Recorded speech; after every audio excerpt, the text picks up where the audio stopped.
première activité physique que je recommande, c'est la musculation. Parce que c'est la seule activité physique qui permet au corps de sécréter deux types d'hormones qui sont des hormones rajeunissantes. Et la première hormone qu'on va fabriquer quand on fait de la musculation, c'est l'hormone de croissance. Il y a des études qui démontrent de manière absolument indiscutable que pendant les heures qui suivent une séance de musculation, on va sécréter un taux important d'hormones de croissance. Et aujourd'hui, l'hormone de croissance, c'est la seule hormone qui soit capable de régénérer les tissus. La deuxième hormone, c'est la testostérone. C'est une hormone aussi bien chez l'homme que chez la femme. C'est une hormone bénéfique, c'est une hormone anabolisante, on va dire, qui va permettre de fabriquer du tissu jeune, du muscle, du tissu conjonctif.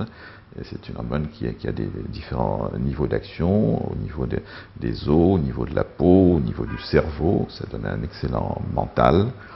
Et c'est une hormone intéressante en termes de libido, aussi bien chez l'homme que chez la femme.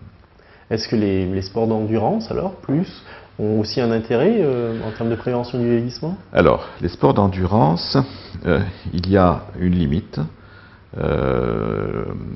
On sait qu'il faut à peu près 2000 calories par semaine d'exercice, et au-delà, eh bien, le corps va fabriquer ce qu'on appelle des radicaux libres. Des radicaux libres et une hormone néfaste qui s'appelle le cortisol.